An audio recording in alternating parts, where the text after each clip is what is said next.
میں بات شروع کروں گی قائد اعظم محمد علی جناح کے ایک کال سے، جنہوں نے کہا تھا کہ Israel is an illegitimate child of the West and we will not recognize Israel۔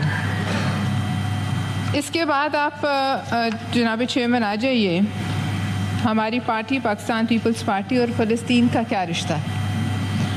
Pakistan Peoples party اور فلسطین کا رشتہ 6 دہائیوں پر محیط ہے، اور ہمارے شہید ذوالفقار علی بھٹو صاحب وہ پہلے سربراہ کے جنہوں نے PLO کو فلسطین کی نمائندہ جو ان کی نمائندہ تنظیم کو تسلیم کرانے میں سب سے پہلا کردار ان کا تھا۔ چیئرمین صاحب بھٹو صاحب نے اسلامی سربراہی کانفرنس جب کال کی 1974 میں، تو انہوں نے تاریخی الفاظ کہے جو میں کوٹ کروں: Let not posterity say that we were presented with a historic opportunity to release ourselves from injustices imposed on us for many centuries, and we proved unequal to it. The states that sponsored the partition of Palestine in 1947 bore a heavy responsibility for redressing the injustices perpetrated on the people of Palestine, the liberation of Jerusalem. اور جو اس وقت ان کے ساتھ لیڈران تھے اس زمانے میں، انہوں نے اس موقع پر اس سے بھی آگے بڑھ کر باتیں کی اور اسرائیل کو للکارا، اور تاریخ گواہ ہے کہ ایک لیڈر جو اس اسلامی سربراہی کانفرنس میں تھا، اس وقت شامل تھا، ان سب کو ایک ایک کر کے راستے سے کیسے ہٹا دیا گیا۔ جناب چیئرمین، اسی پاداش میں ذوالفقار علی بھٹو شہید نے سولی کو چوما اور ان کو ایک انٹرنیشنل سازش کے تحت راستے سے ہٹا دیا۔ جناب چیئرمین، پھر آئیے اب 1983 میں جب آپریشن اوپرا کی طرف سے پاکستان کے ایٹمی ہتھیاروں اور کہوٹا پہ بمباری کا ایک ناپاک منصوبہ بنایا گیا۔ اس منصوبے میں دونوں ایک ساتھ تھے، اور اندرا گاندھی نے جام نگر کے ایئرپورٹ پر اس وقت جنگی جہاز کھڑے کیے ہوئے تھے جو کہوٹا پر بمباری کرنے کے لیے تیار تھے۔ جناب چیئرمین، اس آپریشن کی اندرا گاندھی نے باقاعدہ اجازت دے دی تھی، مگر اس وقت افواج پاکستان نے ان کو پیغام بھیجا کہ اگر ایسا ہوا تو اس کا جواب سرزمین اسرائیل پر اس سے دگنی جو ہے فورس کے ساتھ دیا جائے گا۔ اس کے بعد آ جائیے محترمہ بے نظیر بھٹو صاحبہ کی حکومت 1994 میں۔ محترمہ نے ارادہ کیا کہ وہ غزہ جائیں گی اظہار یکجہتی کے لیے، اور غزہ جانا اس وقت جان جوکھوں کا کام تھا، اور یtzhak رابین اسرائیل کا پرائم منسٹر تھا، اور محترمہ کو اس نے کہا کہ آپ غزہ میری اجازت کے بغیر داخل نہیں ہو سکتے۔ تو محترمہ بے نظیر بھٹو شہید نے کہا کہ میں فلسطین کی سرزمین پر جانے کے لیے کسی غاصب سے اجازت نہیں لوں۔ جناب چیئرمین، یہ سب تاریخ گواہ ہے کہ اس قسم کی دلیری کی توقع اسی طرح کے لیڈروں سے کی جا سکتی تھی، اور تاریخ ہمیشہ دلیر حکمرانوں کو یاد رکھتی ہے۔ بزدلوں کی جگہ صرف تاریخ کے کوڑا دان میں ہوتی ہے، اس سے آگے کہیں نہیں ہوتی۔ جناب چیئرمین، اس وقت بہت ظلم ہو رہا ہے، اور ہر ظالم کو گمان ہوتا ہے کہ میرے ظلم کے سامنے کوئی کھڑا نہیں ہو سکتا، اور شاید یہ ظلم ہمیشہ کے لیے رہے گا۔ اسرائیل کا جو نمائندہ ہے نیتن یاہو، اس کو بھی یہی گمان ہے، مگر پھر اللہ کی ذات نے فرعون کے گھر بھی موسیٰ کو پیدا کیا تھا، اور اس فرعون کے گھر بھی ایک فلسطینی موسیٰ ہی پیدا ہوگا، اور ایک بچہ ہی ہوگا جو اس کو بھی اسی طرح غرقاب کرے گا جیسے اس سے بڑا فرعون غرقاب ہوا تھا۔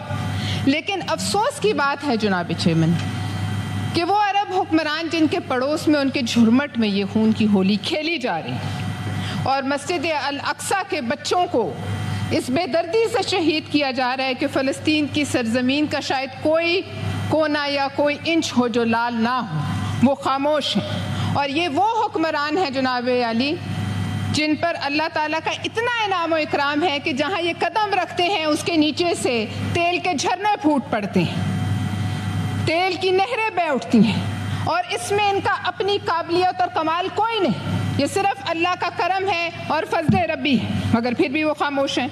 اسرائیل بیروت پر حملہ کرتا ہے، اسرائیل ایران پر حملہ کرتا ہے، مگر جیسے کہ ابھی شہری رحمان صاحبہ کہہ رہی تھی، اس کا ہاتھ آگے بڑھ کر روکنے والا کوئی نہیں۔ افسوس کی بات ہے کہ اربوں مسلمانوں میں جو سربراہان اسرائیل کے ڈر اور خوف سے خاموش ہیں، کوئی ایسا نہیں جو ایک روٹی یا ایک بوتل پانی وہاں بھجوا سکے۔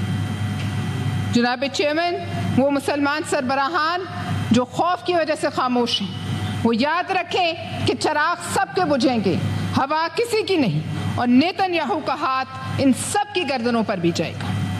ہمیں یہ نہیں بھولنا چاہیے جناب چیئرمین، آج کی مناسبت سے، آج یوم استحصال ہے کشمیر کا، کہ اس خطے میں دو جا رہے ہیں، ایک ہی سکے کے دو رخ، ایک ہے نیتن یاہو اور ایک ہے نریندر مودی۔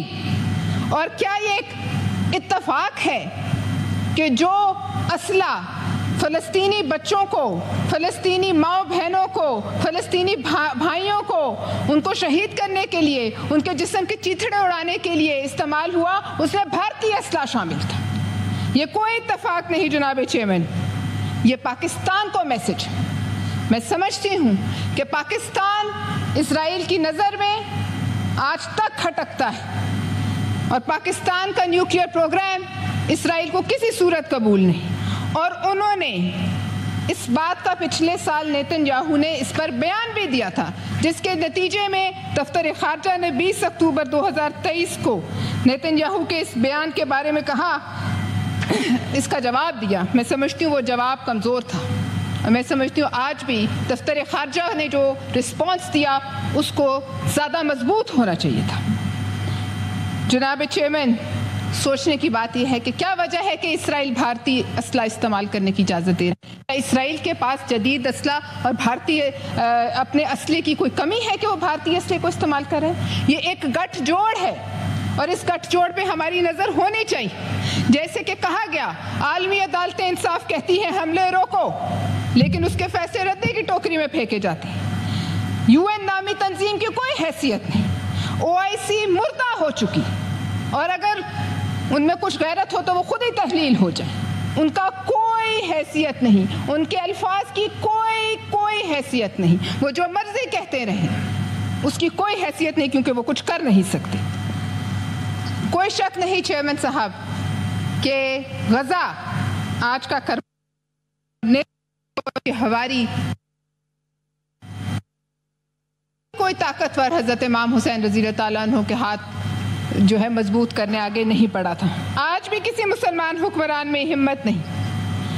ہم کوشش کرتے ہیں کہ ہم الفاظ سے اس کو برا کہیں، کیونکہ ہم سب تو صرف ممبرز ہیں، سینیٹ آف پاکستان ہیں، ہم آواز اٹھاتے رہیں، لیکن چونکہ ہمارے ہاتھ میں اس سے زیادہ کچھ نہیں، اور یہ ایمان کا کمزور ترین درجہ ہے، ہم اسے دل میں برا جانیں، لیکن چند لوگ جو ہم سے بہت زیادہ وسائل رکھتے ہیں، مال و دولت رکھتے ہیں، وہ حکمران تو اس کو زبان سے بھی برا کہنے کو تیار نہیں۔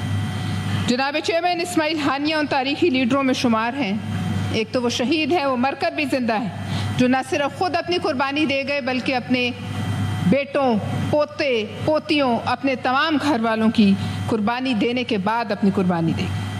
اور اسرائیلی سنائپرز جب کسی فلسطینی بچے کے دل کا نشانہ لیتے ہیں جناب چیئرمین صاحب، تو وہ صرف اس بچے کے دل کا نشانہ نہیں لیتے، اور یہ رپورٹس ہیں کہ وہ اسرائیلی سنائپرز فلسطینی بچوں کے دل کا نشانہ لیتے ہیں، یہ امت مسلمہ کے دل کا نشانہ لیتے ہیں، یہ فلسطینیوں کی نسل کشی کرنا چاہتے ہیں، یہ چاہتے ہیں کہ کوئی بچہ نہ بچے، کوئی بچہ نہ بچے جو کل ان کو للکارے۔ اور یہ وہ واحد جنگ اور مارکہ ہے تاریخ میں شاید جس میں ایک طرف مہلک ترین جدید ترین اسلحہ ہے اور دوسری طرف نہتے دودھ پیتے بچے ہیں۔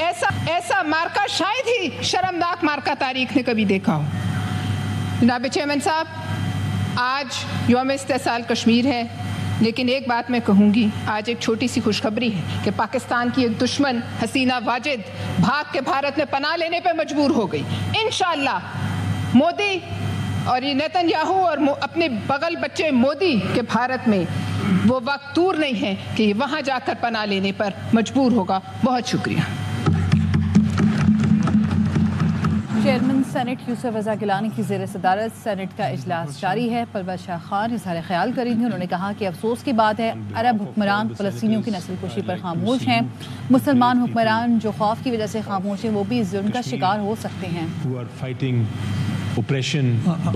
اس کا پروسیجر میں بتا دوں کہ جو ریزولوشن پہلے پرویز شاہ نے موو کیا ہے اس کا ابھی آئی پٹ ٹو دا ہاؤس, وہ اڈاپٹ ہو جائے تو پھر آپ وہ موو کریں.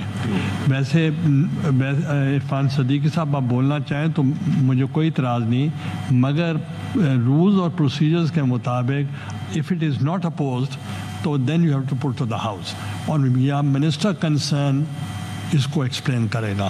تو اب جیسے آپ sense of the house who, I am ready. جاتی ہے پھر بات کر کوئی اگر بولنا چاہے.